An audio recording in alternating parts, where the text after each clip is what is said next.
All right, so I'm recording now. So any question you ask is going to be stored forever in perpetuity. So, Kara, speak up at any point. Oh, great. Don't be shy. Just know that we're recording you. Thanks. Who just joined? That.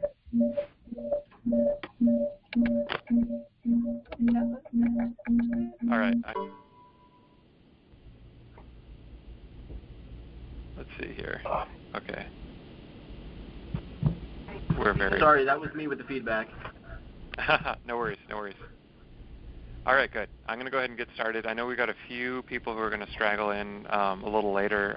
Let's just ignore those beeps as they come in, and get going here. So, okay, welcome everybody to the SQL Basics class, week 1. This class has been called a number of things like SQL Bootcamp, SQL101. This really is SQL Basics. Dan Clausen and I have spoke about this a few times, and my vision for this long term is to have more of these courses. This is not just a basics course, it's a sort of a survey course. So I'm going to spend a lot of time with the basics in this course, but then I'm going to quickly probably dive into some rather advanced topics. And each topic is going to get a class. And so a lot of these things aren't going to get quite enough attention in this class. So what I'm thinking we'll do is we'll do this survey. It's going to be about 8 weeks or so. And after that, we'll go from there. We'll sort of decide if we want to dive into a specific ERP system or a specific area of discussion or something like that. This is just to sort of get us started. Now, what any good teacher does at the beginning of the class and the first day of class is establish confidence among the pupils that they know what they're doing. I have no idea what I'm doing, but that's on purpose. Really, I have put together a very rough roadmap of where we're going to go, but I am not promising to stick to that. I'm planning about a week or 2 or 3 at a time, and as our discussions go, I am likely to adjust things for the following class. We are going to plan to stick to 8 weeks, and then we're going to see where we are after that. So this is week 1 of SQL Basics, and it might be week 2 as well, depending on how far we go.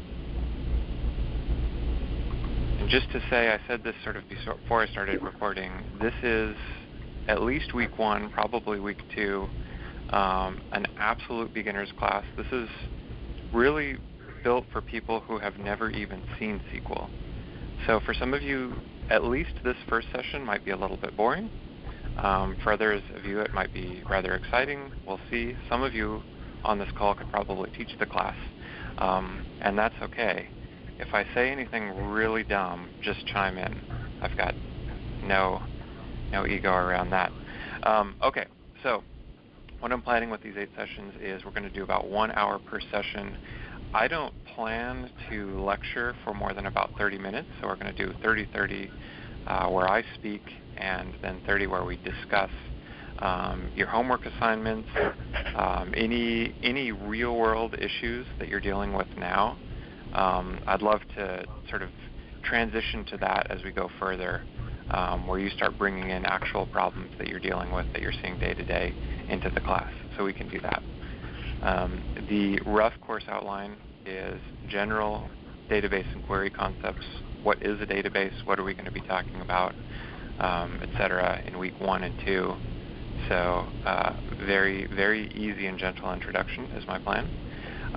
In week 3, more or less, we're going to get into relational data querying. And week 4, we'll get into aggregating data. Now, all of this stuff here, if we just focused on this stuff, you would have a very successful career as, say, a business analyst. This is all really useful stuff, And what we might do is come back to this in later courses and just spend a lot more time on this stuff. Once we pass this, we're going to get into views and some other stuff. And we're going to get into modifying data, adding data, deleting data, updating data. We're going to get into programming concepts, so that'll be pretty fun. And then we'll get into some of the weird, arcane elements of databases and the language.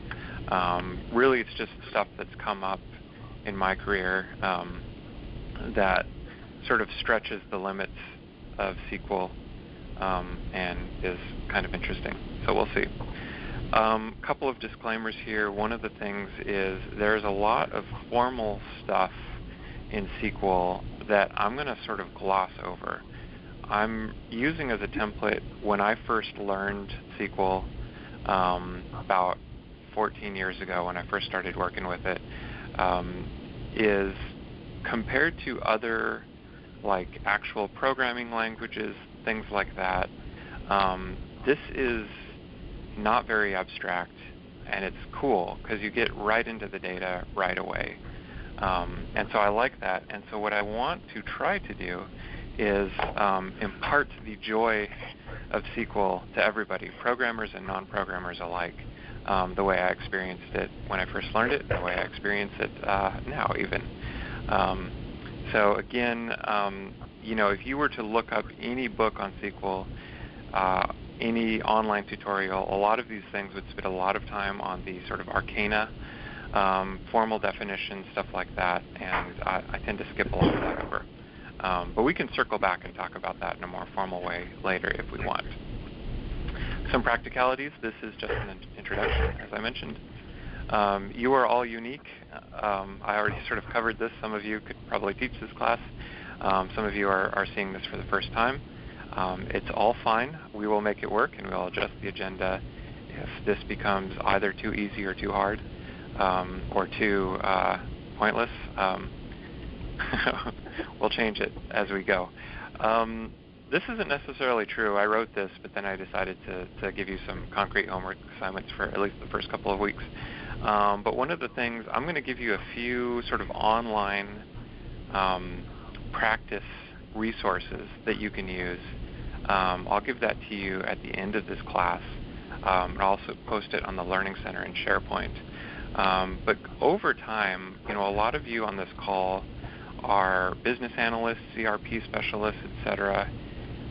What I'm hoping that this class will do is start igniting the flames of curiosity, and I'm hoping some of this starts looking familiar to you all, where you say, I have a particular problem that I've never quite been able to solve in the real world in my job, and now I maybe have the resources to do that.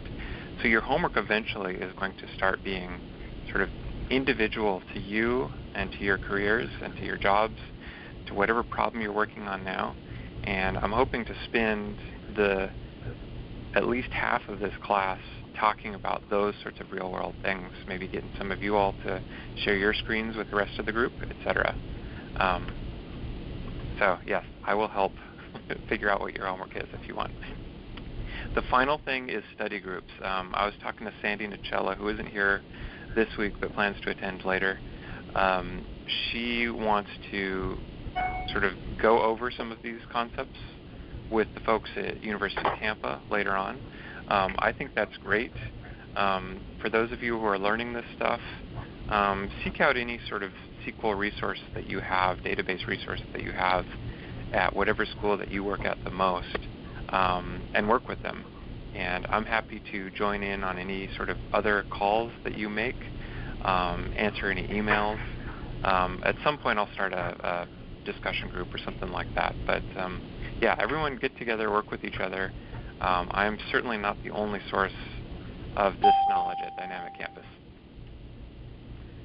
So I'm spending a lot of this first meeting on PowerPoint. This kind of grounds me a little bit, but this isn't going to be a lot of PowerPoint going forward. So very, very little PowerPoint. And this is not a class on Excel. This is a class on SQL and databases and querying. but maybe we'll do some Excel. Really, it's just a frame of reference. And so I will get started. What we are going to be covering over the next 8 weeks is SQL and relational databases. A relational database is basically a bunch of tables that are related to each other in some way. And SQL, aka Structured Query Language, is the language we use to get data out of those tables. So, as I said, I tend to preempt my slides sometimes. A relational database is made of tables, and a table is a collection of related data entities, basically. So we contain columns, just like that Excel sheet before. We've got a bunch of columns with similar data.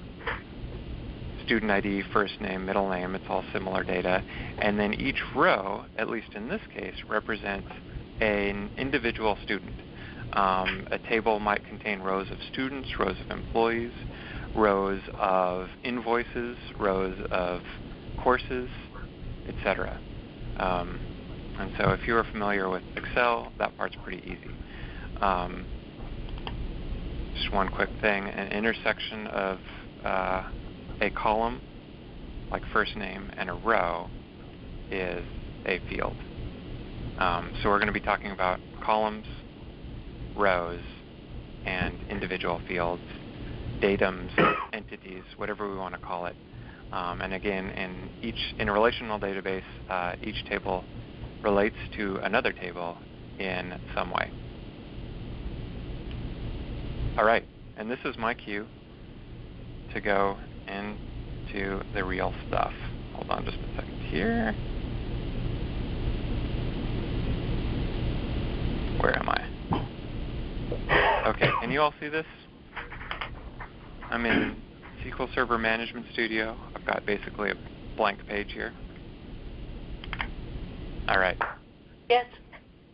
So, one thing I didn't mention at the top is that we are going to be focusing primarily on Microsoft SQL Server. In the beginning, that's not really going to matter. In fact, for most of this, that's not really going to matter. The concepts are the same, database to database. I know some of you all work with Informix databases. I'm not sure if anyone here works with Oracle databases much, but we've got SQL, we've got even Fox Pro, Access. Behind the scenes, it's all the same. Because we are at Dynamic Campus predominantly a SQL shop or a collection of SQL shops, we're going to focus on Microsoft SQL. But again, if you have specific questions about some other database, we can discuss that, and a lot of this is going to be the same. One question. So I'm using. Oh, go ahead.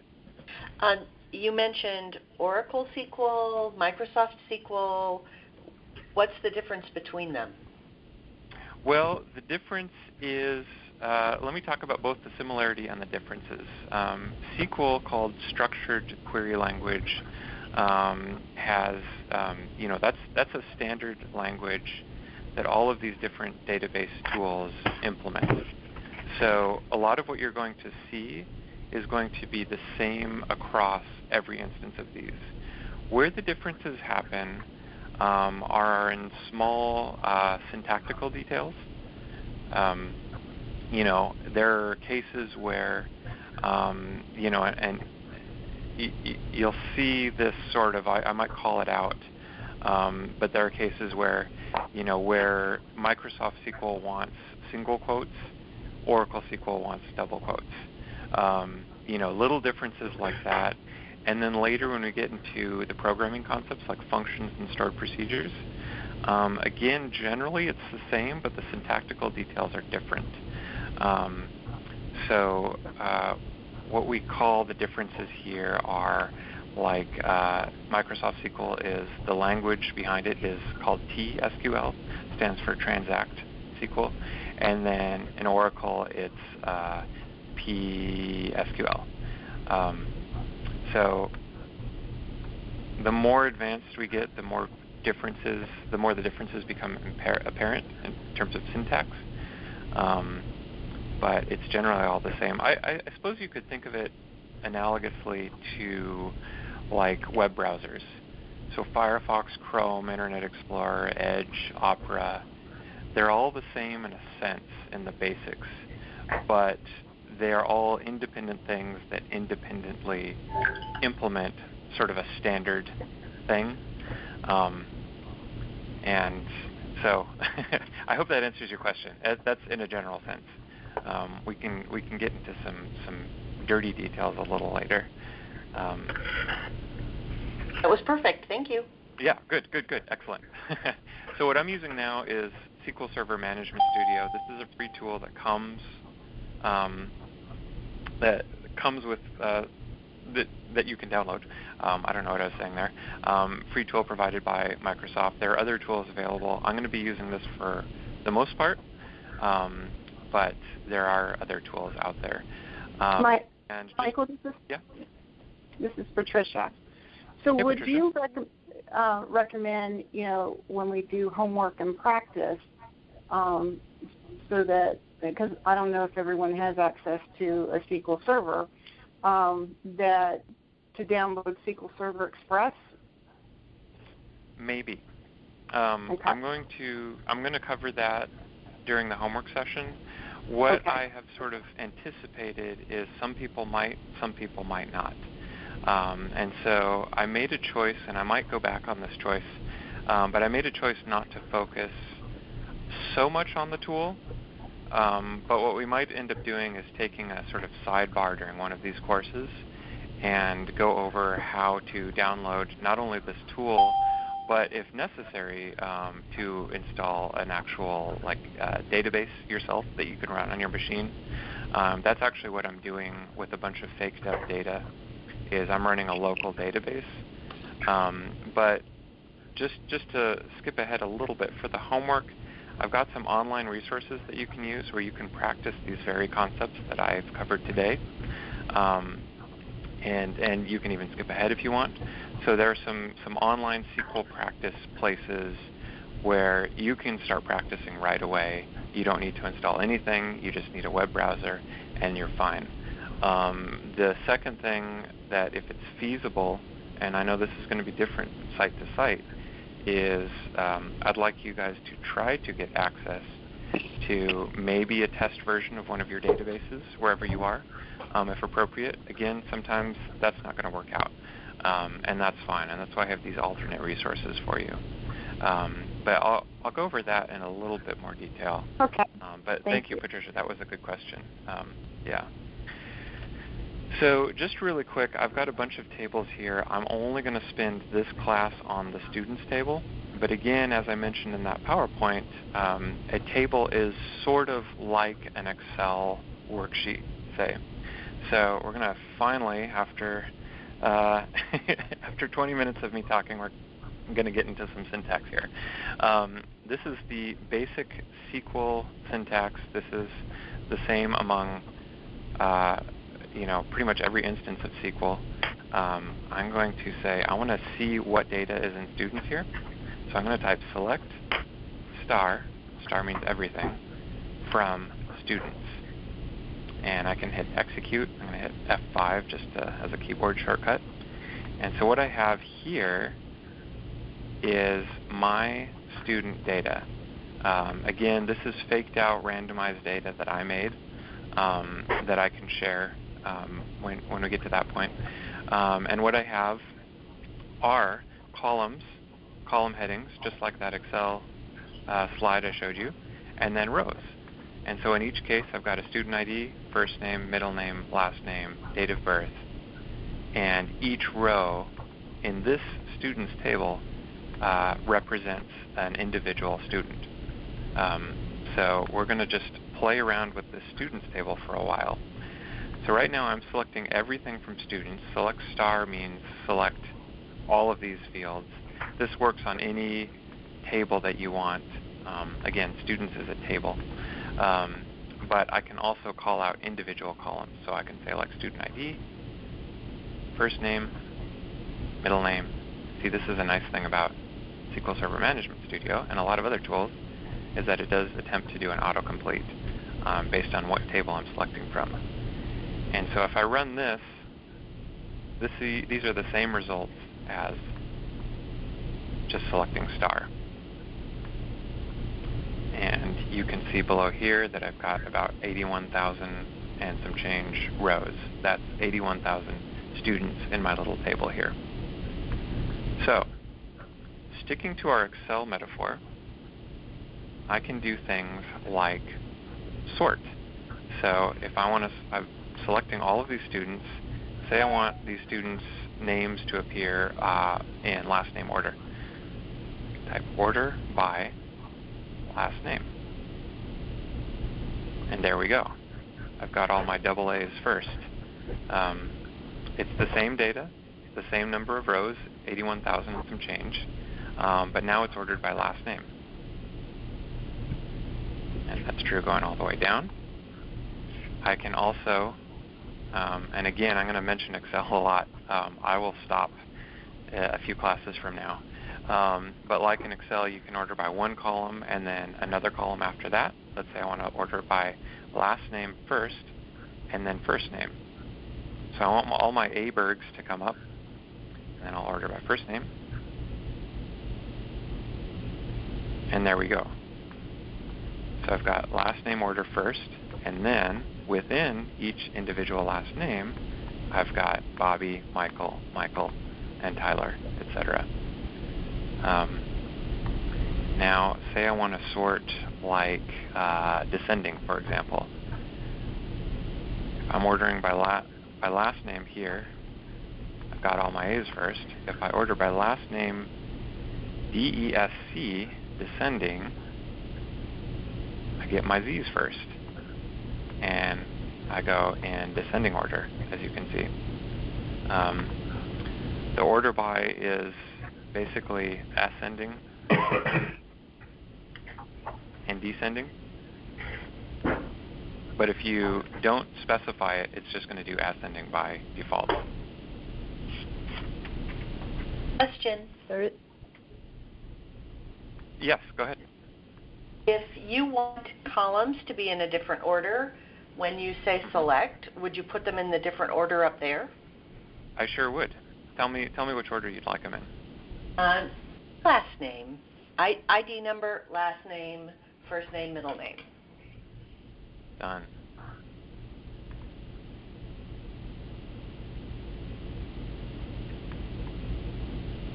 Easy as that. Cool. And that's actually why, yeah, I'm going to show you something here. Quick question, too. Yeah, go ahead. Yeah, this is Joanne. Sorry, it looks like there is a secondary sort of default sort by the key, record key. Is that true or not? So when you sort by last name, if I look over at DIDs, it looks like that's the default secondary sort. Yeah, it usually is. There's usually some sort of default sort by some sort of field. It's actually probably, I might be wrong about this, but it's never something to rely upon, but oftentimes it might sort by some key, like the student ID, or even the order in which the rows were added to the table.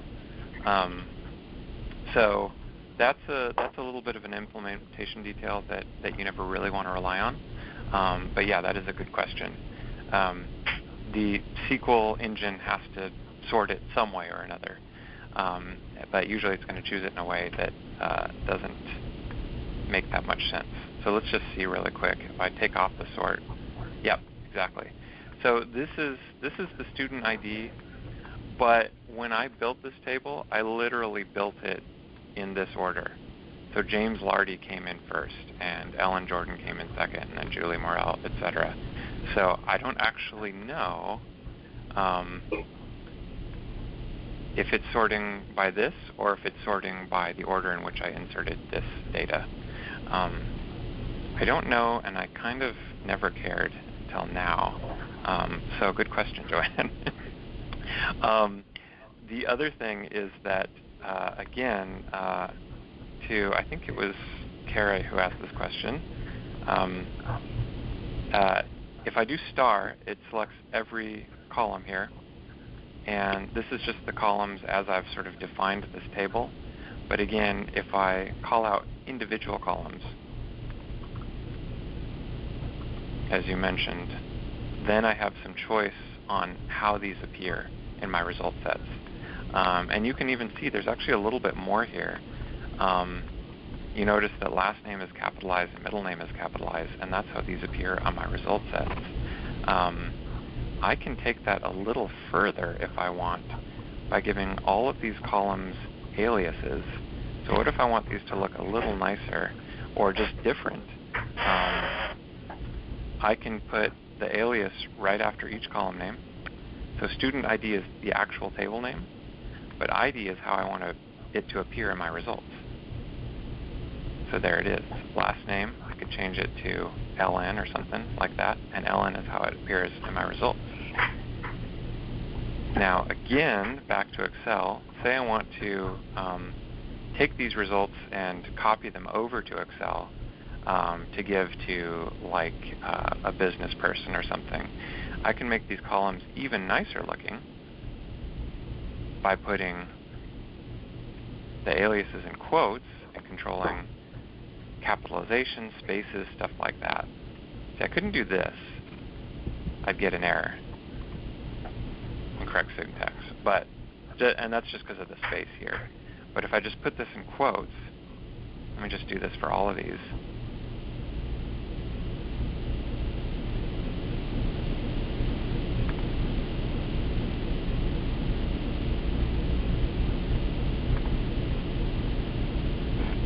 Why is it changing color? This is just a convention of the tool. Any SQL tool is going to do some syntax highlighting. When you have really giant scripts, SQL scripts here, it helps to see from select other keywords, so it sort of calls them out in a way. So this is just sort of a convention that you get used to and that you can actually adjust if you want, just for easy readability. But now, as you can see, if I run this, my column headings show exactly as I specify it.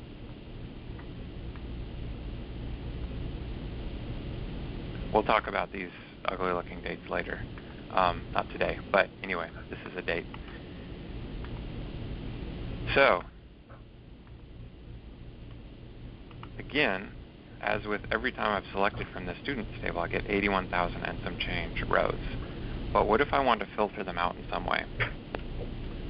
I'm going to introduce a new piece of syntax called where. So let's say I just want to see all of the Michaels.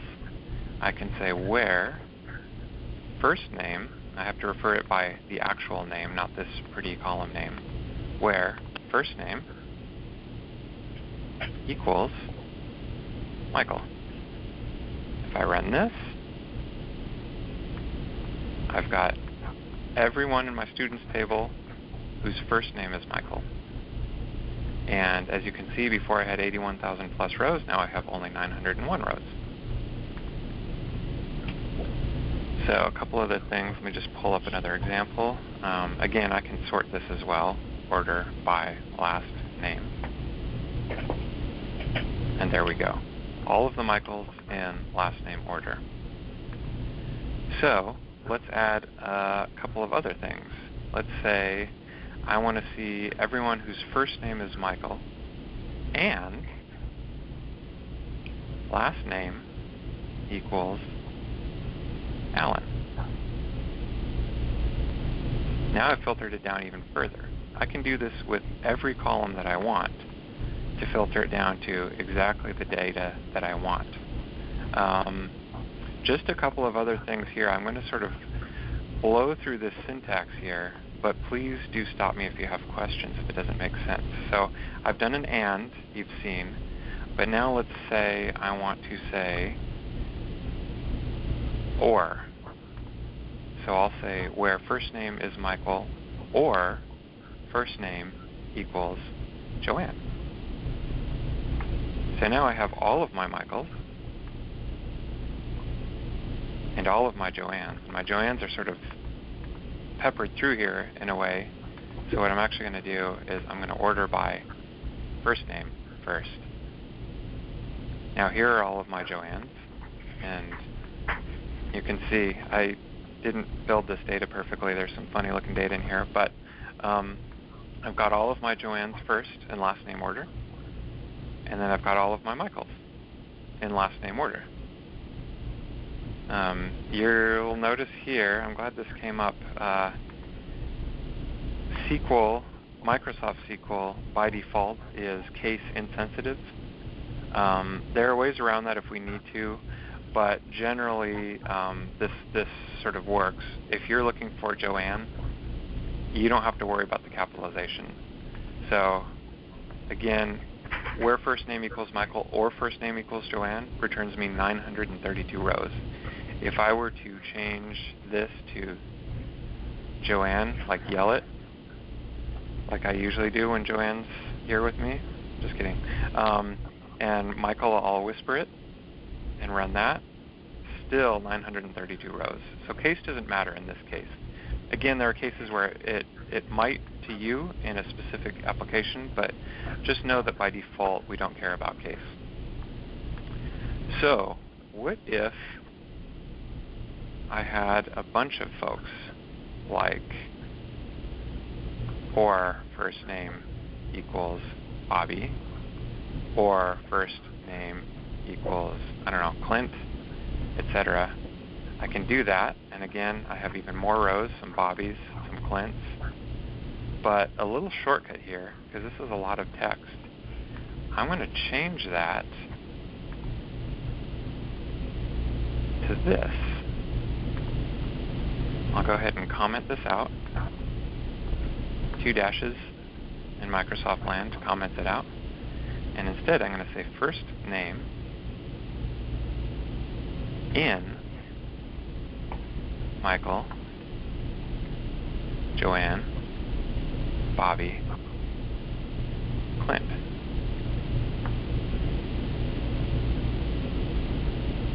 (966 rows. Let's compare the two.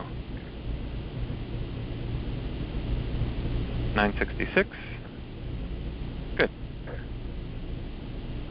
So that's the same. That's really nice. And again, you know, the SQL scripts get more and more complex, but it's all pretty much these basic building blocks that I'm going to be going over the next few weeks. Let's do something entirely different. I'm going to erase this, but remember I'm recording it, so you can go back and reference it later if you want. What if I'm looking at birthdays? So these are these birthdays here. I'm going to say I want to get every student with a birth date between a birth date in the year 1997, let's say. So what I'm going to do, because people born in 1997 are adults, which is crazy, but where DOB, that's my column here, between, again, this is a new syntax item, 1997, 01, 01, and 1997, 12, 31. So I want to say everyone who has a birthday between here, and this is an inclusive between. So this means this includes everybody whose birthday is on 0101 and everyone whose birthday is on 12/31 and everything in between. I've known people who don't really like that because they're like, if you're between something, you're between it. But this is an inclusive between. So it includes everything. And let's go ahead and order it by the birthday, so we can see everyone's birthday in order. So again, my initial unfiltered students query had 80,000+ rows, however many. The population in my students table who have a birthday in 1997 somewhere is 2,031. So, and again, I can see in order a bunch of people born on the 1st, all the way down to let's see, exactly one poor person born on Christmas, and then all the way, no one in my students table was born on 12/31. That's okay. If I said I want everyone born after a certain date, so let's say where DOB is greater than, let's say, everyone born after 1945. Again, now I have filtered my population down to just 50,000. And again, I can keep bringing this up.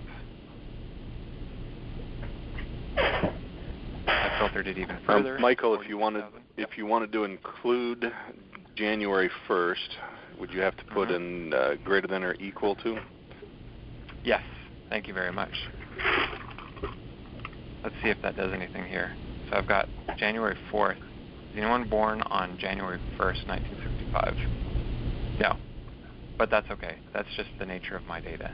So if I were to say, let's say, greater than 1965, 0104, these two students would disappear because I'm saying greater than. I've got these 107s, but if I do greater than and equal, that includes them. Thank you very much, Phil.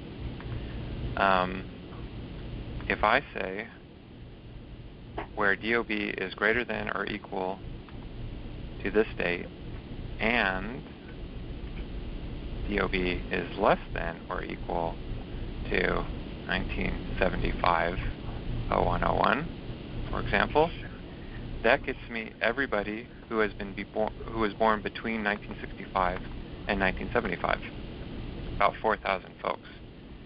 Now, can anyone on the call tell me a way to rewrite this?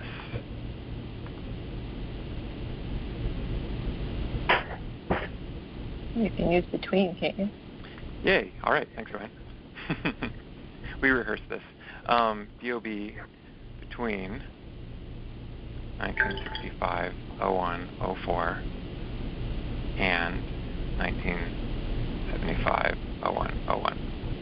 So between two dates or two numbers, or even two alphabetic sequences, is just shorthand for greater than and less than used together. Does that make sense? Yes. So this is just a nice shortcut. It was just like that in statement that I mentioned earlier. I could say where first name is Bobby, or first name is Eric, or first name is David, or first name is Michael, or I could say first name in this set of names. All right. So we're going to get a lot more detailed into some of this logic in the next class, but I want to cover a few more things before I give you your homework assignment. There is, let's see, I get rid of this. I'm going to do distinct. So I want to introduce you all to the distinct clause. I'm going to get rid of all of this stuff here. And I want to say select distinct last name from students. I run that. And so now I have every last name. You notice that if I take distinct off and run it, I get my usual 81,000 rows. But if I add distinct here, I get 26,000 rows. So there are 26,000 unique last names in my students table. And I can take that further. I can go ahead and order it. Order by last name. So that I have these in order. But what if I wanted, what do I have? Do I have Applebee's in here? This is some funny data that I got. Anyway, I made it. So judge me if you look at this data and think it's funny. But so I can select distinct last name, which that takes all of my 80-some thousand student records and sort of crushes each last name down into a single last name.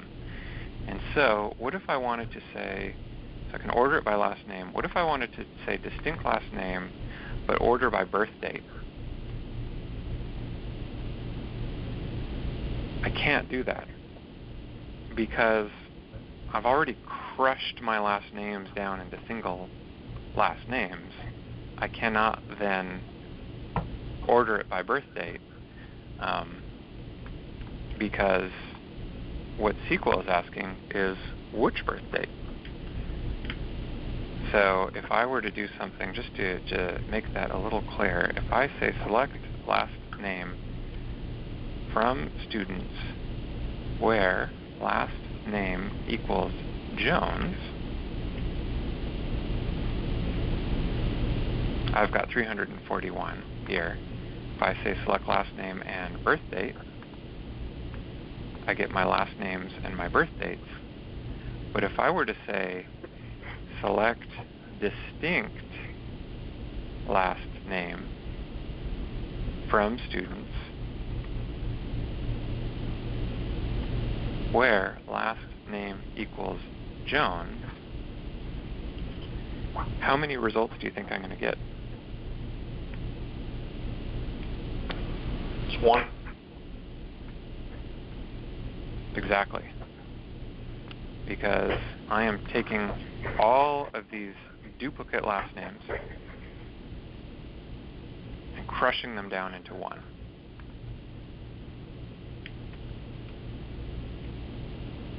And if you noticed, each of these Jones has a separate birth date or no birthday at all.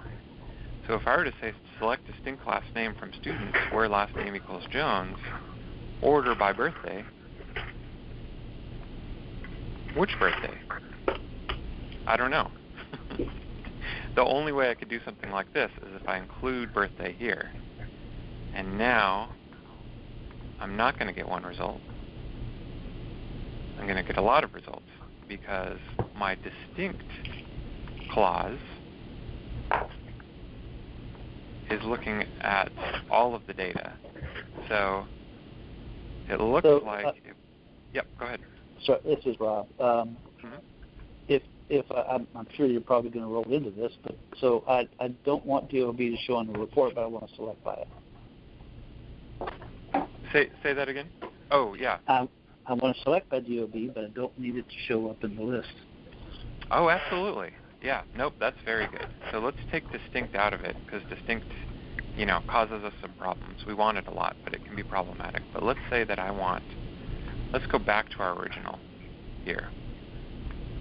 All right, Rob, and help me out here. So what we want is what data do you want in your report? I don't care, just last name. Just last name? All right, great. Yeah. So I can say I don't have my distinct clause, but I say select last name from students, order by DOB. So the DOB is what I'm ordering by, but what happens after select is what actually appears in your report. So if I don't include first name, DOB, anything else up here, here are all of my students, and you don't see it. You don't see the date of birth, but it's ordered by date of birth. Well, then I must have missed something. Why was it the distinct that caused the problem the first time? It's the distinct that causes the problem. So this works just fine. But if I do distinct, it breaks. Gotcha. And what that means, generally in SQL, if you get a syntax error like that, either it's just a syntax error or you need to rethink your data. So if I want to order by date of birth, but I only want distinct last names, if I only want one Jones and not all 200 Jones or whatever, but I want to order it by date of birth, well, that doesn't really make sense, does it? Because, again, thinking about it, which date of birth do I want to order by if I want to crush all the Joneses into one Jones? And so the answer to that question is maybe you want to order by the maximum date of birth of all of the Joneses that you have. I don't know if that necessarily makes sense. Or the minimum date of birth of all of the Joneses you have. And when we get into aggregate stuff, aggregating data, we'll explore that in great detail. And I want to show you one other little thing, and this is partly just to prep you for homework. Back to this selecting star from student. Yep. Students. It's very particular. I did a few things like where first name equals Michael and some other stuff, but I can get a little fuzzier with that if I want and say where first name like, and this is the last syntax item I'm going to bring up today, like MI, and then this wildcard character. There's some more stuff you can do, but this is the basic here. What I'm saying is get me everyone from the students table where the first two letters in the first name are M and I. Or J-O, John, Josephine, Joshua, Josh, etc. So you can get a little wild with this stuff, just what I've shown you today. And So to go back to your date of birth example, you could do like 1967, DOB. You could. And you don't have to do that between stuff. Yeah.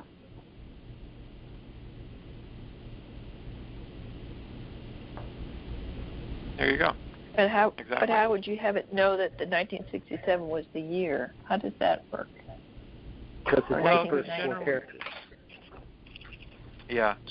Dates are a little funny, and I tend to not do likes in years. I tend to do something like this. So, and this is one of the main focuses of what we're going to talk about next week, is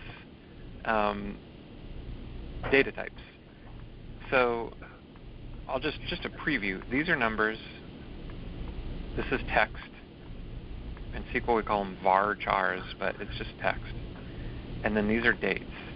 And internally they're stored a little bit differently. So what I can do if I want is, this is the interesting part.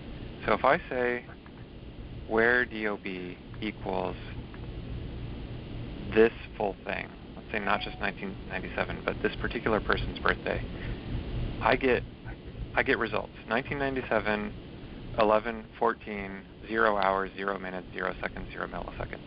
If I take off all that time garbage, I still get, I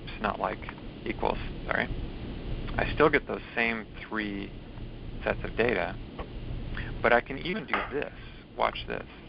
So I'm doing year, month, day, but I can say 11/14/97. I think this will work. Yeah. You can't do that with text. I can say 1997. So dates are a little special, and Microsoft especially is pretty smart with dates. So if it knows it's a date, it can accept a lot of formats of dates, and it sort of depends on where you are in the world. So I can't do European style, I don't think. Let's see, can I? Nope. I can't. But if I were doing this in Europe, this would work too, as November 14th. But what if you had like 97? Would you have to have the wildcard character in front of it? The 19? Yeah, probably. If you did something like where DOB like 97. So that's the interesting thing. Dates can kind of work like strings. Oh, look at that. It doesn't. Dates can kind of work like strings and kind of not. Well, are you not saying in that last one that it had to end in a 97? What did I do? Did I just type it wrong? You just did 97. That means it ends with the last two characters of 97, doesn't it? Yep, that's right.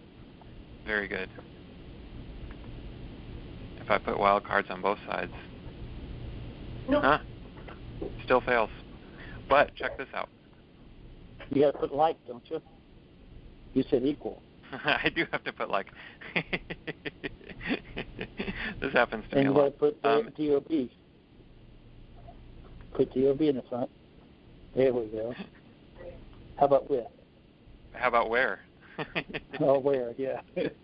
There we go. Okay, so I get all the 97s. Look at that. How many 1997s do you see? Probably some later, but I also have 1970 something, and I get because that there's there. a 9-7 in the year. Because there's a 9-7 exactly. If I generally go ahead. You can treat a date like a string, and it's generally going to work. But I like to do other stuff with dates because SQL's so smart about dates. I might do something like this. I'm probably going to get the syntax wrong, but I can say date part, and this is extra credit here. Year DOB equals 1997. Will that work? Something like that. Yeah, I always get that wrong. Yep, I never get date part right. I have to look it up every time. But the thing is,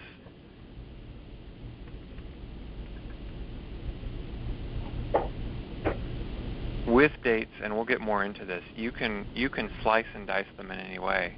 What's cool also is that you can do date math with them. So I can say, how old am I in days and minutes and seconds using inbuilt SQL date math. So that's what's important about treating dates as something distinct from numbers and something distinct from text. Again, you can play with them like text and like numbers, and it will generally work. But dates are their own special beast that we'll get into. Thanks, Rob, for walking me through my flustered syntax errors. I do tend to do that a lot. So to close out the meeting, I want to talk about our homework a bit. So I've got on my slides, I've got the homework here. This is actually on the Learning Center now, this whole slideshow. So these are here. What I want you to complete by next week's class are these 3 sections. So I'll show that to you in a bit. And I also want you to ask your local whoever if you can have any sort of database access. I mentioned this I'm here at University of Mary this week. I mentioned it to Clint, who is the gatekeeper of this stuff on the car ride in, and he said, yeah, they can have test access. So those of you at UMary can maybe, if you're nice to Clint, get some access to the test database. But for the next few weeks, and maybe even ever, you're not necessarily going to need it to really get a lot out of this class. You've got these online resources. I will give you more homework from here later. And then if we need to build you your own local database on your PC, I can help with that as well. And then the final thing is forming study groups. And that is it. Let me just bring up this tab here. This thing is really nice. There's a lot of these, but this is one I happen to like a lot. What it does is it gives you a table, just like the tables I talked about, and then it gives you the ability to play here. So if I say select name, continent, and population from world, submit it, I get my data here. I can add stuff. Oh, okay. Your screen was slow in painting, sorry. Oh, yeah. I can add things there, see the population. I can do all sorts of stuff here. So I've given you 3 links to 3 quizzes that from attending this class, maybe rewatching the video later, you will have the resources you need to take these quizzes. If you guys are bored this week and want to go further, by all means, please do. Some of you know quite a bit more than what I covered today, but I wanted to include everybody. And next Wednesday at the same time, we will keep going. with some extra syntax items and just more stuff to get you going. Any more questions before we end the meeting? This is Dan. I have one question. Is there a place where we can go and look up what the syntax is, or is it included in the quiz section? It's on this page here. The way it's organized is you have a lesson and a quiz, and a lesson and a quiz. So if you start here with any individual lesson, it'll show you the syntax, show you an example query, and then when you go to the quiz, it says, produce the code which produces this table here from this syntax. So this is what I like about this. You've got a sort of programmed introduction to each syntax item, and then you have a reference here of all of these different pieces of syntax. So if you're just curious about something, you can look them up here. There are resources all over the place, and in fact, Dan, I'm glad you brought this up, because one of the things is that I meant to mention at the top of this meeting is that going through all 8 of these classes is not going to make any one of you a SQL expert. But what I'm hoping you get out of this class is you will know what sorts of questions to ask. And that's really what I'm hoping you're going to have at the end of these 8 weeks, is how to go on and research these questions on your own for specific business problems, and or to ask your colleagues, me, anyone on this call, anyone at Dynamic Campus, questions. This class will arm you to ask the right questions. And that's all I got for today. So, Michael, this is Patricia. Yes. Are there any instructions on using SQL Zoo? Because I noticed up in the right-hand corner where it says SQL Engine, there's multiple engines to use. You're using MySQL, but I think there's a SQL Server in there that, since you're really giving us the syntax, it seems like, for SQL Server, maybe we should use that engine.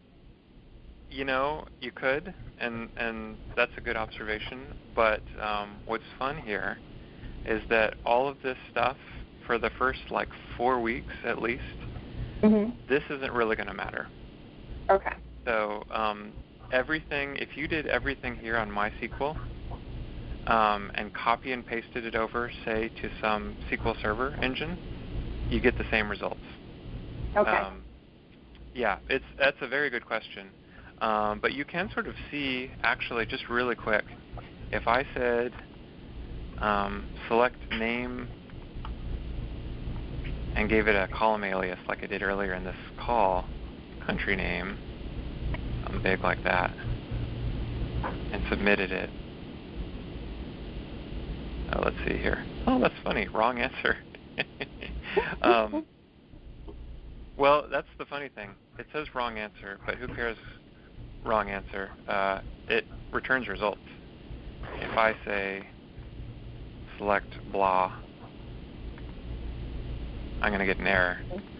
So ignore this wrong answer thing. This is a sandbox for you to play in. But just check this out really quick. I'll let you go. If I do SQL Server, I still get answers here, and this is right, country name's right. But if I change it to Oracle, Carrie, you asked about the differences here. I will get a syntax error, a really ugly one, because my column aliases want they want a double different quotes syntax. instead of single quotes, dumb stuff like Exactly. that. So what I would say, so now that I have double quotes, so Patricia, what I would say is, in general, this isn't going to matter, but also, as you've seen, there are specific cases where it does matter. So when in doubt, do choose SQL Server, because we're going to focus on that. But I do know that some of you have, no, this doesn't have Informix. Some of you might even have DB2 databases out there. There's probably a place, Informix is a little more troublesome. I'm sorry. University of Tampa. It's hard to find examples online of that, but they're out there. They're out there if you look hard enough. But Informix has its own other set of like Informix, you can't even do a column alias with quotes, for example. So you can't have one with spaces and stuff like that. These are little details here and there where, yes, if you want to not be bothered by the slight differences there, let's just use SQL Server. Sorry, I've gone from no, it doesn't really matter to yeah, kind of dead. So let's do that. That's okay. That is my instruction for the homework.